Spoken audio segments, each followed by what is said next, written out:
Doutor, todos os meus exames de sangue estão normais, mas o meu cabelo não para de cair. Essa é uma reclamação, uma queixa relativamente frequente. Algumas pessoas me mandam tanto no Instagram, mesmo aqui no YouTube, ou mesmo um paciente que chega na primeira consulta no consultório, que já foi avaliado, ou que eventualmente acabou fazendo exames por conta própria, em que aparentemente está tudo normal, mas a pessoa mantém uma queda de cabelo que não melhora. Então no vídeo de hoje a gente vai explicar por que isso acontece e quais então os caminhos que a gente pode percorrer para identificar e tratar adequadamente essa queda de cabelo.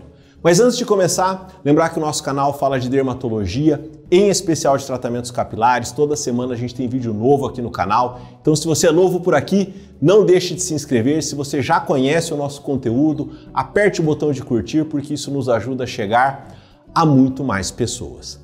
Bom, pessoal, o primeiro ponto então que a gente tem que levar em consideração: quando uma pessoa sofre de queda de cabelo, realmente os exames laboratoriais são importantes, são interessantes, eles nos ajudam, porém, nem de longe eles são o elemento mais importante da avaliação médica. Eles são exames complementares e digo mais, até em algumas situações eles podem ser dispensáveis. Eles são importantes, na maioria dos casos a gente acaba pedindo, mas nem de longe eles são essenciais. Então, quando a gente assume esse ponto de que os exames estão normais e por consequência eu não consigo achar a causa da minha queda, a gente não está começando pelo elemento mais importante, mas sim pelo elemento menos importante.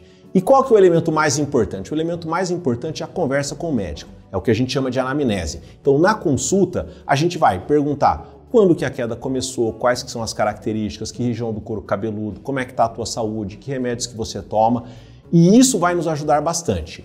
Associado ao exame físico, que é o exame do couro cabeludo, em que a gente examina, palpa, traciona os cabelos, e junto com a tricoscopia digital, porque com a tricoscopia digital a gente consegue avaliar o couro cabeludo, as características das hastes. Isso exige um treinamento muito específico, não é um exame que qualquer médico consegue fazer com qualidade, mas quando a gente reúne tudo isso, a gente consegue estabelecer o diagnóstico na maioria dos casos. Ou, eventualmente, os exames vão servir para uma confirmação, para tirar uma dúvida, para fazer uma avaliação complementar, mas o elemento mais importante está ali na consulta médica.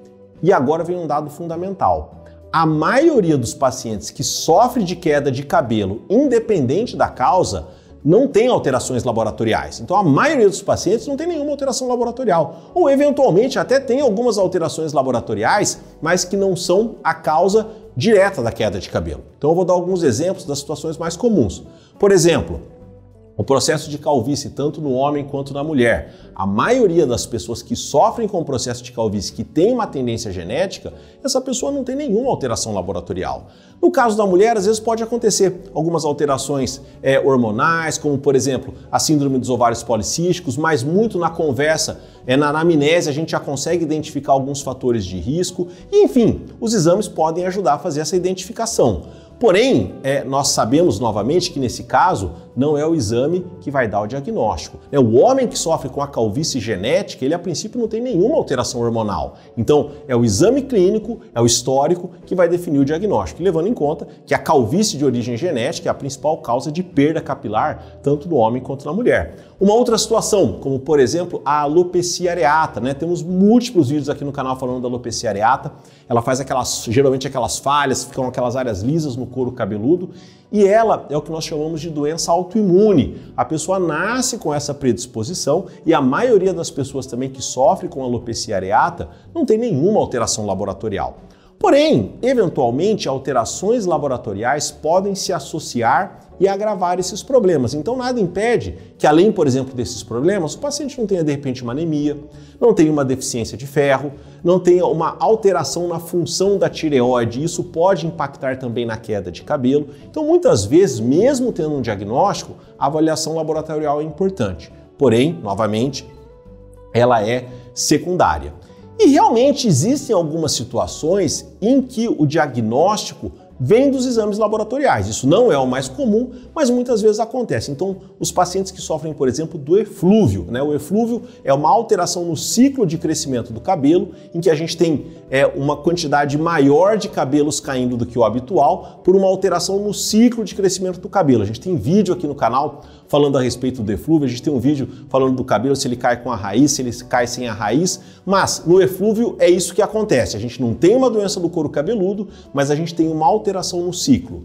E muitas vezes problemas internos podem levar a essa alteração de ciclo. E nesse caso, os exames laboratoriais são importantes.